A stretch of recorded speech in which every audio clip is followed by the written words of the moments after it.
is actually Peter Bartlett. So yeah, as you know, in his spare time when he is not an associate director, he actually thinks quite deeply about deep learning and had some of the foundational results in this.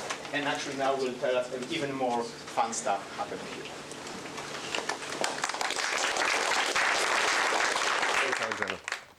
So yeah, just on this theme of what are the exciting questions, particularly in generalization, the topic of my talk today is really about what I think is one of the most interesting generalization issues that's really been brought up by this phenomenon of deep learning, and I think is really very new there, but not, we don't have results for deep learning, we have results for linear prediction. So this is joint work with Phil Long at Google, Gabor Lugosi at Pompeu Fabra University, and Alex Ziegler, who's a PhD student here in statistics at Berkeley. So the phenomenon that we're interested in is really motivated by these sorts of observations of strange behavior of deep neural networks. It's been observed that deep networks can be trained to get zero training error, even for a regression loss, and still have pretty good predictive accuracy. I say near state-of-the-art performance. You can improve on the performance you get when you train a deep network to zero regression loss on the training data. But the striking thing is that performance is actually pretty good. Predictive accuracy is pretty good. So here's one example that's from this wildly popular paper that all these folks at Google at the time did on looking at fitting the CIFAR 10 data set with its actual labels and with noisy labels and fitting it exactly. So on the x-axis of these graphs is the proportion of flipped labels. So the left-hand side corresponds to the actual CIFAR 10 data set. And then as they progressively mess with those labels, all the way from the left to the right, where 100% of the training data has a random label assigned to it, they observe that actually you could, this is written as time to overfit, right? Time to fit the data perfectly, even with completely randomly chosen labels. You can, after some period of time, you can fit these various networks to get the training data exactly right. And yet on test performance, you're getting this rather nice degradation, right, of performance. This is predictive accuracy on independent test set. And so this is really quite striking. So I mean, of course, every data set has noise. Every real problem has noise in it. But even with noise. Why test error or test accuracy? Test accuracy, but I guess it's a mislabeled axis. That's not my mislabeling. Copied out of the. So the error goes up. Oh, I'm sorry. You're right. I'm sorry. It's test error. You're right. Yeah. So down here it's performing well, and it performs worse as the noise level goes up. I had these backwards. Yeah, you're right. That was not my correct labeling. Okay. So the striking thing is, as you're guaranteed that there's noise in this training set already, but increasing the noise, we don't get a bad performance for a prediction rule that is perfectly fit to the training data, and actually perfectly fit in terms of the regression loss, not just the classification loss, which is what's illustrated here. So this has been investigated also by a bunch of folks, including Misha and Daniel, I think, are here of this other work. So there are many more examples looking at this sort of phenomenon where much more experimental work looking at this sort of phenomenon where actually you can see that even a perfect fit to noisy training data getting zero regression loss leads to pretty good predictive accuracy in these sorts of settings, which is a striking thing, right? There's none of this classical trade-off between the fit to the training data and the complexity of a rule, or at least it's not at all obvious that there's any sort of trade-off of that sort when you have no room to improve the fit to the training data. So it's certainly overfitting. There's no possible better fitting, but without the usual. I mean, there is big error on the test. I mean, I cannot fit the graph with what you're saying.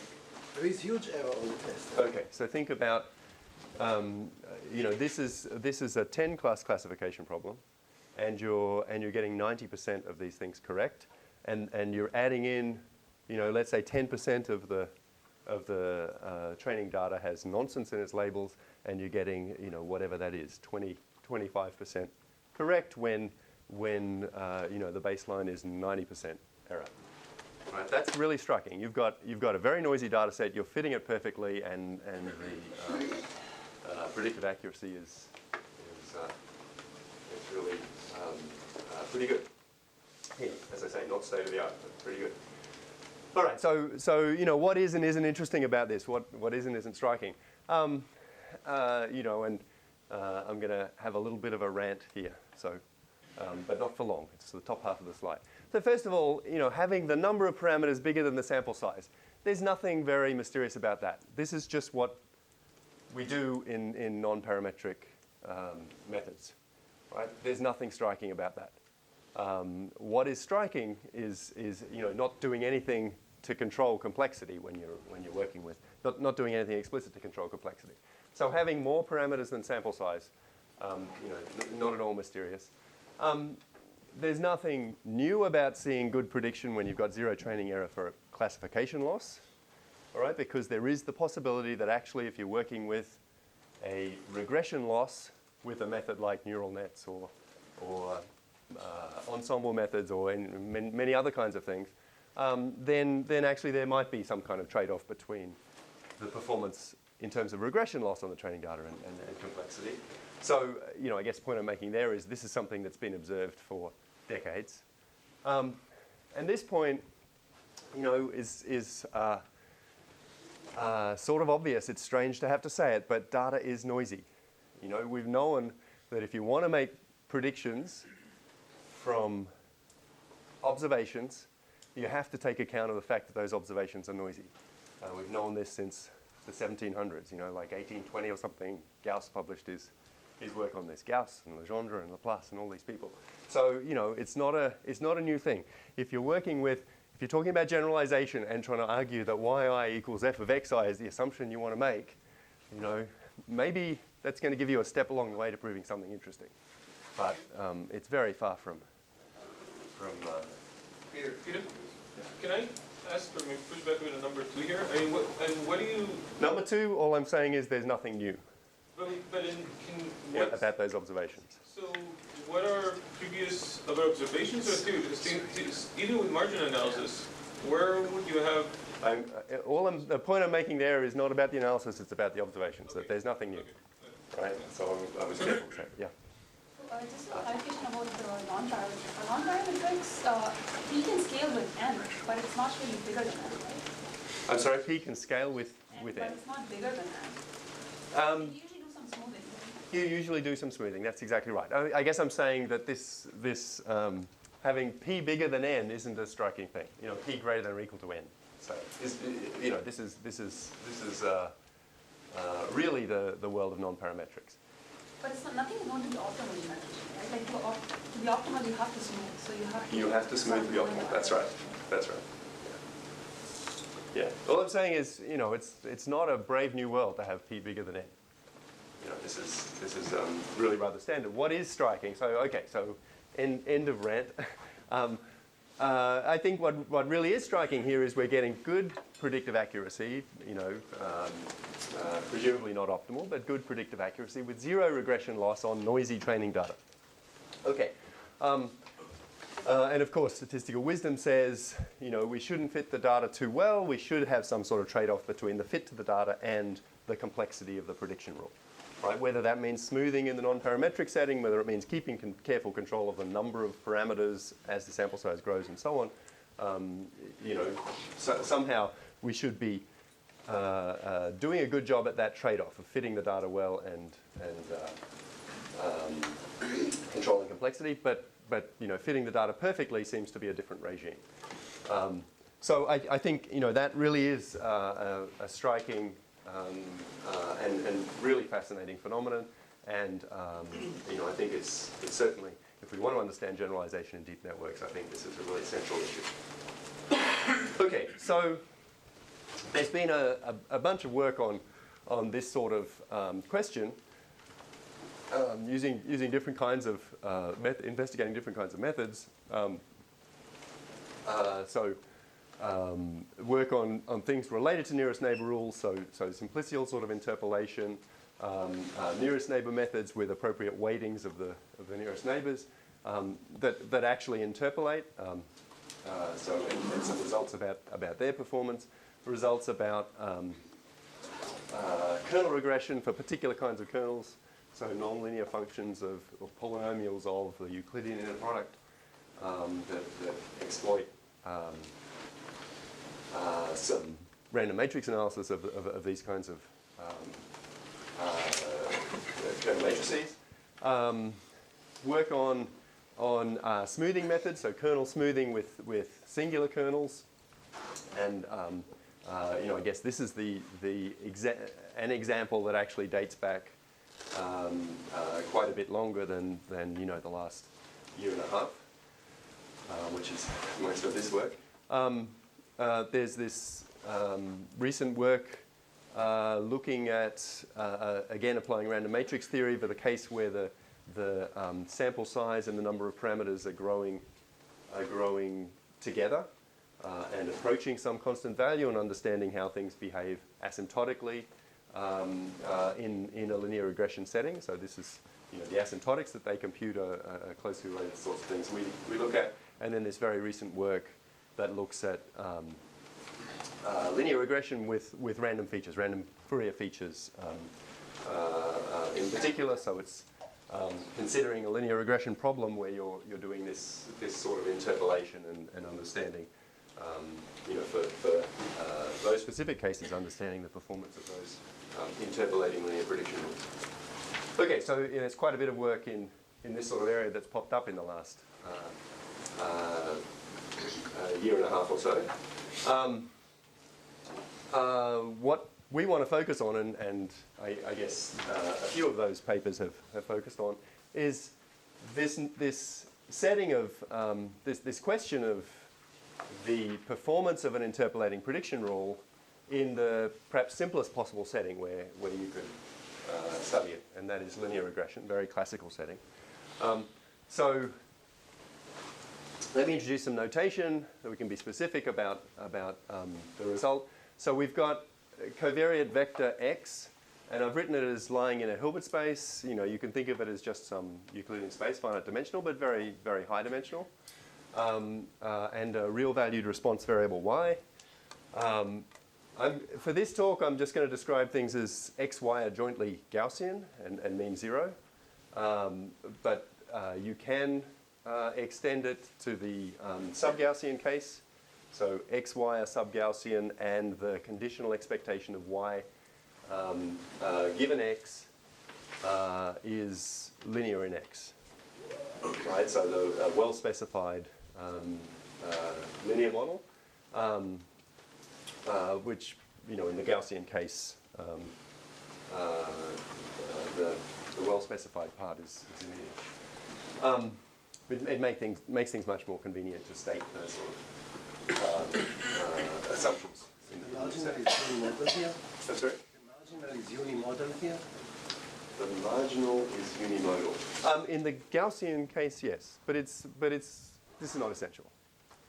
Right, just not an essential point. Yeah. Okay, so the notation that we're going to use to specify a linear regression problem, of this kind, there are three things we need. The one that's most important is the covariance of the x vectors, right? And they're mean 0, so we can just write them as this outer product and do a spectral decomposition, and the eigenvalues of that covariance matrix are the critical thing, right? So we'll write them as this sequence of decreasing eigenvalues. And since we have a complete symmetry, there's nothing special about any particular direction when we're doing linear regression. It's really only the eigenvalues that are going to be important. So that's one ingredient. Another ingredient is the least squares parameter vector. right? The theta that minimizes the expected squared error. We'll call that theta star. And then the prediction error, the expected squared error of that least squares linear prediction rule. Okay, so these are the three things that specify a linear regression problem, and the particular kind of estimator we're interested in is the minimum norm estimator. So we're interpolating. We're in a big enough dimensional space that we can interpolate. We can get zero squared error. So get every single yi exactly correct. Well, so which of those interpolating solutions are we interested in? We're interested in the one that has the minimum norm. If you're doing solving the normal equations, you could think of it as taking x transpose x pseudo inverse x transpose y. Right? So our data, right? So just to be a little precise about that, we think about capital X as a matrix with n rows, and these rows might be infinite in length, and y is our response vector. So this is our training data. We want to interpolate the training data, so satisfy this constraint that x times theta equals y at every point. But as long as we're in high enough dimension, x theta minus y norm squared is minimized, and subject to that constraint, we want to consider the minimum norm norm parameter. And that, of course, corresponds to taking a pseudo inverse up here. All right, so we're and the criterion of interest is the excess prediction error. So we'll write it as r of theta hat. If theta hat is the solution to this minimum norm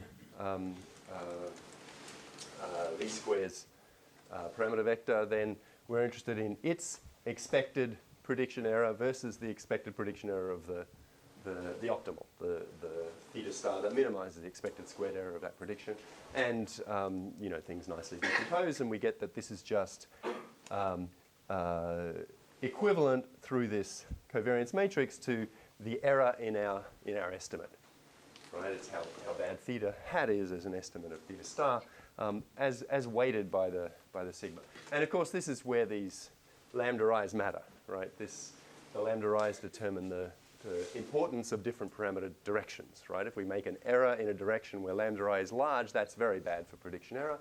If we make an error in a direction where lambda I is small, it's not such a big deal. Okay, so this is one of the ways that the lambda i's are really important here. And of course, we're interested in this overfitting regime where we can actually interpolate the training data. We want the x times our theta to be equal to y at every point, right? Y equals xi transpose theta hat. And so the question we're asking is, when can all of the label noise that's in these yi's be injected into the theta hat in the sense that we're trying to satisfy all of these constraints, right? We're taking all of that noise, and it's certainly playing an important role in setting theta hat, and we want that to not hurt predictive accuracy. So that's, at a high level, the question that we're asking here. Okay, so here's the result. Up to constants, we get a characterization of the impact of that label noise on predictive accuracy. So for any linear regression problem, and remember it's specified by the covariance matrix, the prediction error of the best linear prediction rule, and the parameter vector for the best linear prediction rule, if we're in a regime where we can interpolate, right? So we can we have a sort of n degrees of freedom, then okay, so we define k star as sort of the dimension of a certain subspace, and I'll say what this means in a moment. It's just some condition that defines k star. With high probability, the excess risk, so how much worse we are than the best linear prediction in terms of expected squared error, our prediction error, is bounded by, so there's a term here that depends on the scale of the best linear prediction rule, and various other properties that we expect to go to zero as n gets large, right? And then there's a second term that's more interesting. This one is you can attribute in some sense to the label noise, and I'll say a little more about this later. But this is the interesting term. It grows with the level of noise. It depends on this k star over n, so k star better be small compared to n. And it depends on n divided by some other notion of a certain kind of effective rank of this covariance matrix. So I'll say what these things mean in a moment. But it turns out this second term also appears in a lower bound, right? So up to constants, this is really the right quantity. It's telling us what the excess risk looks like. All right, so what is this little rk and capital RK? They're effective ranks. So we've got our eigenvalues of this covariance matrix. Remember, they're ordered. Lambda 1, lambda 2, they're the big directions, the ones that matter a lot. We better get our estimates right in those directions. And as we move on down, we're getting smaller and smaller eigenvalues. So this little rk is an effective rank when we ignore the first k-dimensional subspace, the biggest k-dimensional subspace, right? So ignore lambda 1 up to lambda k and whatever's going on in those highest energy directions, and look in the remaining subspace and look at the total energy in the remaining subspace divided by the biggest eigenvalue in that subspace. Right? So this is sort of a notion of effective rank within that subspace, effective rank of that sigma matrix within that subspace. And capital RK is another notion of effective rank. It's looking at like the sum of the eigenvalues squared in that subspace divided by the sum of the squares. Okay, so just thinking about a couple of examples. Okay, and these two are pretty closely related to each other. Not so important, but thinking about a couple of examples of these effective ranks, if we take an identity matrix of finite dimension, the effective rank is just the rank of that matrix, right? So you can think of it as counting the dimension, but of course it works for infinite matrices too. And one way to think about it is, if we think of something that has rank p but is not necessarily completely symmetric as the identity matrix is, then we get something that looks like, in both cases, looks like the rank times some notion of symmetry, right? The rank times some other notion of symmetry for these two. And the notion of symmetry is looking at kind of how far we are from that identity or constant times identity situation. Right, so these notions of symmetry lie between, the smallest case is where you really only have a one-dimensional thing, and this looks like kind of 1 over p in both cases, and the biggest value of these s's is 1, right? So it's some number between kind of 0 and 1 that gives us this effective rank, or these two notions of effective rank. And as I say, they're slightly different. This one's bigger than this one, but not too much bigger in some sense. Okay, so they're telling us, how much is going. What's the effective rank in this subspace orthogonal to the k highest energy directions? And the theorem says, k star here is when we first get down below, get to a subspace that has this effective rank big compared to n. Right? So we have kind of n equally important directions. Right? Now we don't want to have that. If we have that at the start, we're in deep trouble. Right? But once we get on through k dimensions, we find a subspace that has kind of n, think of it as n equally important directions. That defines our k star. Better happen pretty fast. And then, this is the rank, this other notion of effective rank of that subspace, and we better have that big compared to the little rank. So these are the two notions of the effective rank of these subspaces that appear in these upper and lower bounds. Okay, so that's the characterization. The intuition, I guess I'll say a little bit about the proof in a moment, but these eigenvalues of the covariance matrix, we should think of them as telling us how important different directions are in parameter space. Right? So the eigenvalues determine in this problem two things. One is how that label noise gets distributed through the theta hats. Right? So the big lambda I directions get a lot of label noise. The small lambda I directions get not very much. It's sort of controlling that, and as I say, it's also affecting how errors in our estimate of theta affect predictive accuracy. And it's the balance of those two things that determines this result about excess prediction error. And the message of the theorem is if we want to avoid harming prediction accuracy, we've got to take all that noise energy that's in the labels and distribute it across lots of unimportant directions. Right? So this big effective rank of a subspace is telling us, there's a high energy or highly important subspace, and we get things right there, and then there's this other subspace where we can bury all the noise. All right, that's the kind of intuition of the characterization. So, over-parameterization is essential for this benign overfitting, for being able to interpolate and still have good predictive accuracies. It's necessary and sufficient. Where over-parameterization is defined in terms of these effective ranks. So, okay, so what are the conditions we need? We need lots of non-zero eigenvalues. We certainly need to have that n over rk better have a denominator that's bigger than k, right? So lots and lots of directions where the noise can be varied. The sum of those eigenvalues should be small compared to n.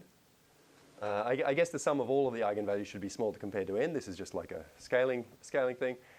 The number of these small eigenvalues, once we've neglected this initial subspace, there should be many of those compared to n. And if they're symmetric, it just needs to be large compared to n. If they're asymmetric, right, so we have a tail out there, then we need way more than n in some sense.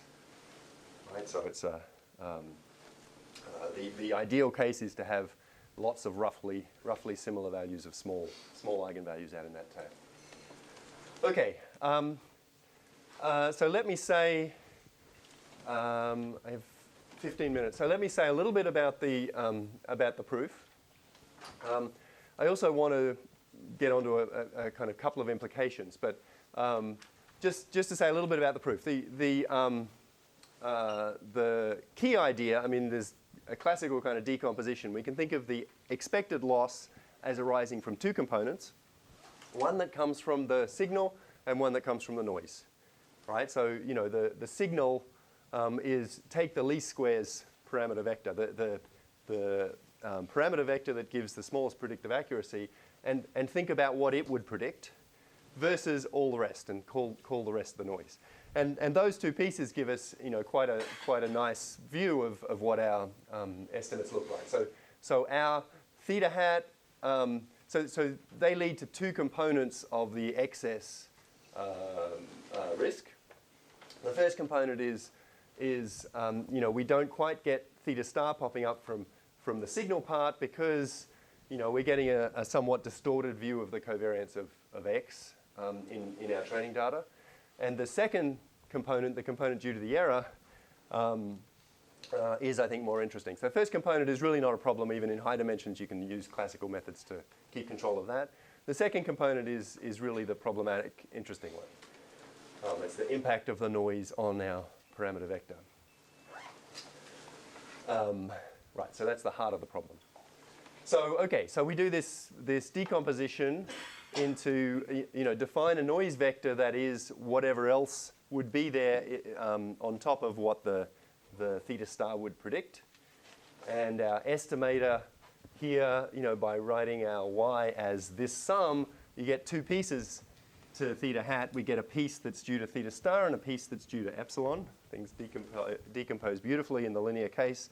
And then that gives us two pieces of the excess risk, right? Two pieces of this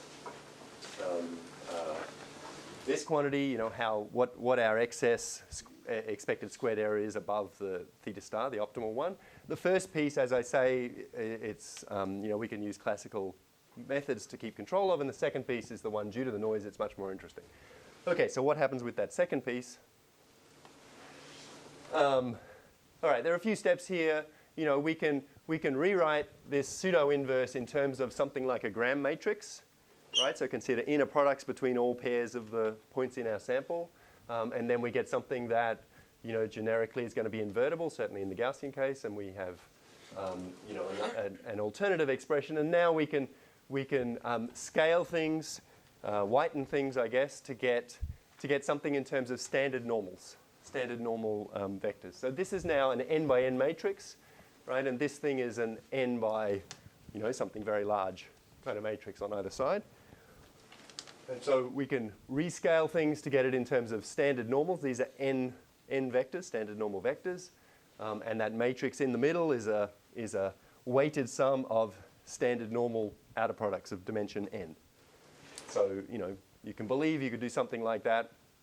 Ignoring the detail, turns out Actually, I'll skip over that. We have some extra. There's some nice. You can use a Sherman-Morrison kind of approach to say, actually, I can write this thing which involves a standard normal and a matrix here that includes in it some of these standard normals in particular. This one is also there, but we can exclude that one. You can write things in terms of a matrix that doesn't include this particular vector, so you have a ratio of things that involve just an independent standard normal in a matrix that has other standard normals.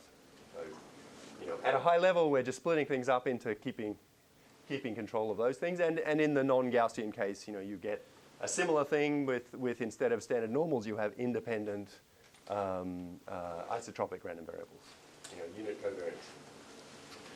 Okay, and then there's a concentration piece. Once we get down through these k dimensions into this subspace, once we're in this regime, what this is telling us is that in that subspace, the two pieces that determine concentration of things like the let's say, behavior of the matrices that pop up are the sum of the eigenvalues and the largest eigenvalue. They're the crucial quantities.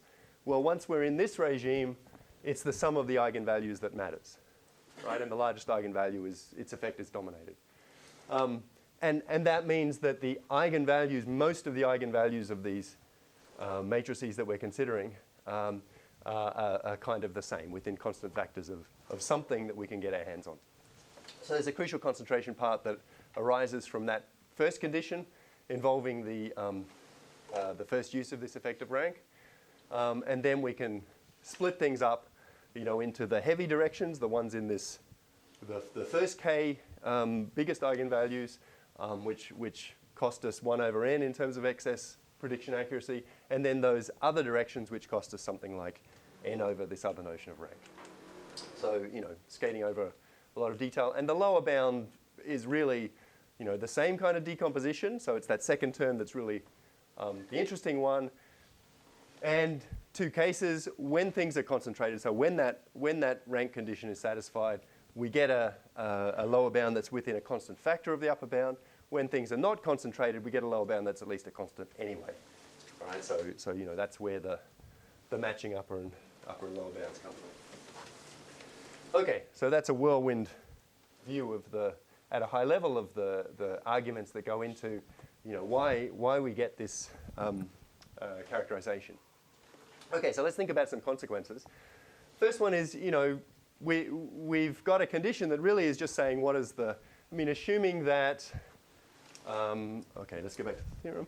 Assuming that this thing is just a constant, right? Then actually ignoring essentially this term and just focusing on this term.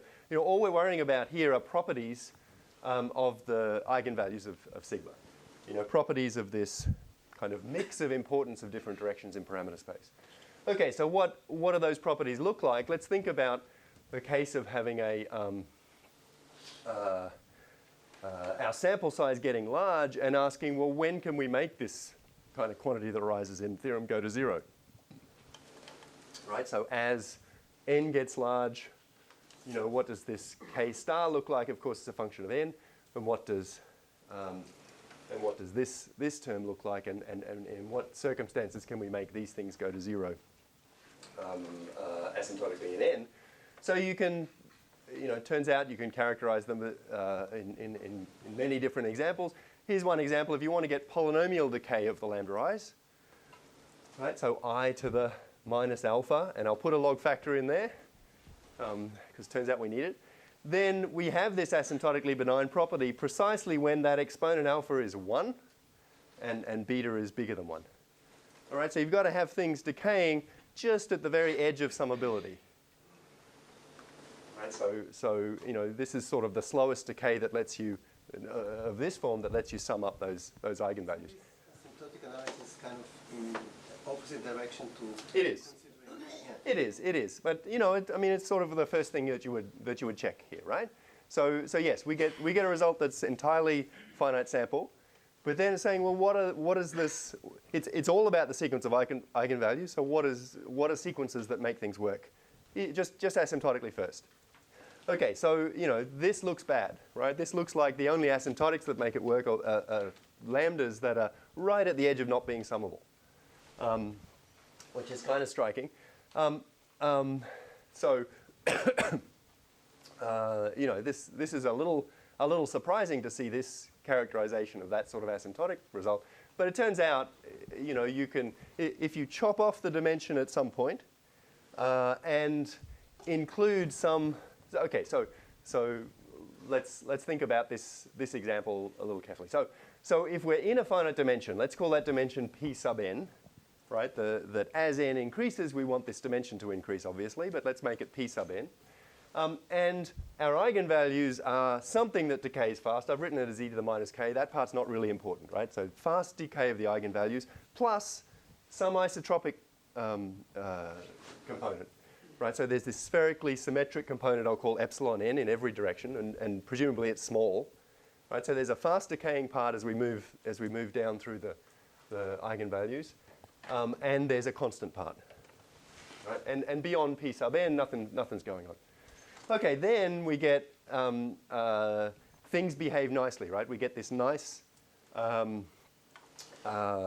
performance in the sense that the prediction, the excess risk goes to 0 as a function of n, as long as we have lots of directions. It's big compared to n, and the total energy in all those directions is small compared to n. Okay, so the total energy, I mean, of this constant piece is small compared to n. Okay, so, you know, this is enough. Together with some other little condition that actually you can't have these epsilons 0, right? You can't just have a fast decay and precise zeros everywhere, precise zeros added in. So as long as it's small, not too small, but not too small is like exponential in n. So that's a really mild condition. And, you know, you can make it quantitative with constants. I've written big O, but you know, everything's here's finite sample. You make it quantitative for this sort of example, you get, you know, the total energy in this isotropic piece divided by n plus something like 1 over n as long as your p sub n is big enough. Okay, so you know, very nice control of the excess risk in this case, as long as this total energy is not ridiculously small, and it really is ridiculously small. If you think about, you know, what this kind of quantity looks like, it's down at below the level of machine precision, you know, once n is bigger than a few dozen. Right, so you know, this feels much more like a universal phenomenon, that you're cutting off at a p sub n, as long as it's much bigger than n, and you've got some level of isotropic kind of noise in the x's in all directions, then everything behaves nicely. Okay, so that's the second example. I want to talk about two kinds of implications. The first one is going back to this deep learning phenomenon. What does this tell us about deep learning? So there's a whole bunch of work, and you know, and I apologize, I'm sure this slide is already way out of date. There's a whole bunch of work that looks at these kinds of linear approximations of the functions that get computed by neural networks trained with a gradient descent with a small step size and random initialization. You can think of that as, you know, in some appropriate condition with very large width of the network, you can think of it as the network can be accurately approximated by the first order Taylor series approximation to the function that you get at the initialization, at the random initialization of the parameters. So that's linear, right? And so, you know, you might think of applying these results in that sort of setting. I mean, there's specific conditions that we give for that we need on the components of our x's are not going to be satisfied in that setting. But I actually think you know, that's not an especially productive direction. You know, I don't think that sort of architecture is very realistic, and does seem like it's unlikely that considering just random features is going to give us much of the story of generalization in these networks. So I think there's a lot more to do in the direction of deep networks, for sure. Okay, and the second thing I wanted to briefly mention is, you know, what does this say about adversarial examples? If you're doing an interpolating linear prediction rule, you're putting all of the label noise in the theta hat. I mean, it's trivial to see that you're going to have some very, very sensitive direction, right? So you know, so you can always find a direction, a unit norm vector. It's proportional to where the noise pushed your parameter vector, that unit norm vector, that direction is a direction where you're hugely sensitive. If you perturb an input in that direction, then the output changes hugely. So even if that direction is orthogonal to the least squares thing, so you would start off with no sensitivity in that direction, making optimal predictions. You have no sensitivity in that direction. You still have, the sensitivity to perturbations of inputs in that direction is huge. It scales at least like sigma over the square root of this lambda k star plus 1, the biggest eigenvalue in this direction, and this needs to be small. A very loose lower bound here is saying, you've got something here that's like 1 over, ignoring the scaling of the noise, it's like 1 over a quantity that appears in the excess risk. Right? So that's ridiculously sensitive. If you want your excess risk to get small, this quantity is like 1 over the excess risk. Actually considerably smaller because it's one term in the excess risk. So having good performance in this setting, good predictive accuracy in this setting, means that you have huge sensitivity to that direction. Yeah. Can you comment if there is a possibility of using it as for less data, that we know that our model is underfitting? Well, how we distinguish between the noise direction or we didn't see enough of data? How could we distinguish operationally, you mean? Yeah, that's a very good question. It's unclear, right? I mean, I think we,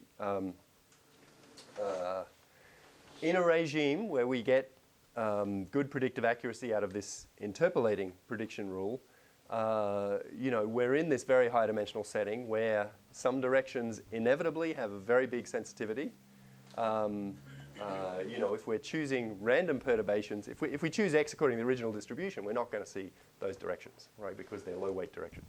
But if we adversarially choose them, then you can find a direction that's hugely sensitive. How could we detect the difference between a sensitivity to something that came from epsilon versus a sensitivity to something that came from theta star? Good predictions. Yeah, that's a good question. It's not clear. Okay, so I think this sort of 1 over the excess risk makes it clear that you get huge sensitivity. Okay, so let me conclude. So the big interesting direction I think is extending these sorts of results to nonlinear cases, to things like deep networks, understanding what happens in the interpolating regime or close to the interpolating regime, which I think seems to be where the action is in practice. So moving beyond this viewpoint of thinking of approximating a deep net by its first order Taylor series approximation at a random initialization. Okay, so these are the kinds of directions that I think are really interesting. What's the analog of the minimum norm linear prediction rule in the deep network setting? What is it that these sort of optimization methods that are widely used provide for us in an analogous sense? What are the implications for regularization and robustness to adversarial perturbations? Okay, so just to sum up, so this is a regime that's really far from classical statistical sort of approaches, right? I think it's really fascinating that we can get in this regime where there is apparently no trade-off between the fit to the data and the complexity of the prediction rule, because you have a perfect fit to the data. It's amazing that we can still get good predictive accuracy. The characterization here for linear regression is, we want to have this this ability to hide the noise in lots of unimportant directions. So that's really what's going on, and it's a characterization. It's necessary and sufficient to have that sort of long flat tail of the covariance eigenvalues.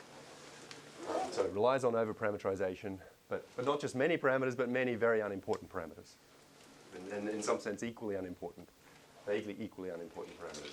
But one of the bad consequences is there's huge sensitivity to perturbations. All right, I'll stop there.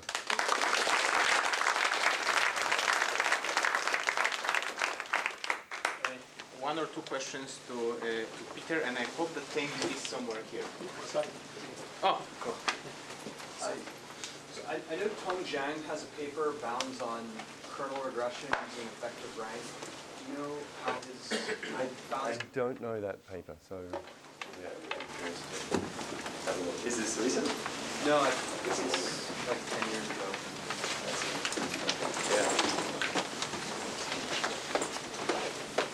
I have two questions. One, how sensitive are those results to the generative model that you put? I mean, you assume that this XY is What I described up here was XY is Gaussian, jointly Gaussian. So, so it suffices to have X in the sort of form that the random matrix people assume. So X has lots of independence driving it. If you want to make a second order, if you want to whiten the X, then you can write it as sigma to the half times a big matrix with lots of independent components. Right? So you need lots of independence driving the X in some sense, and then you just need sub-Gaussian, everything sub-Gaussian, to get all the concentration results. So that's sort of at a high level what we need for those. And in terms of going forward, I mean, of course, we want to extend it to deep networks and beyond linear. And there are two directions here. One is saying, when can we approximate a deep neural network by linear? Another is, can we develop it to richer classes, the whole theory, not necessarily relying on linear? I think the second direction is much more interesting. You know, I think approximating things by linear classes, you know, I wouldn't put my money on that. I guess let's put it that way. And that being a good explanation of this going on. Maybe one last question. Have you looked at an analogy to the Wiener filter, where you're doing spectral density of signal relative to the noise, and it's easy to write down the error in terms of the two spectral densities? Seems very similar to what you're talking about. Yeah, I mean, it's essentially this is a non-parametric linear approach. You know, so in that sense, they're really very, very much the same. In that case, you're tied to p equals n, you know, vaguely speaking, and you're working in this specific linear transformation of the input that's you know, computing the Fourier coefficient. So very much a similar thing. But here, you know, thinking about p equals n, that won't work, right? In some sense. So when you're keeping the dimension that you work in right at or near the sample size, you're in trouble. You know, the lower bound shows you're in trouble there. So you actually need to work in some higher dimensional space than just the sample size, which is what arises in these spectral cases. Okay, and let's thank Peter again.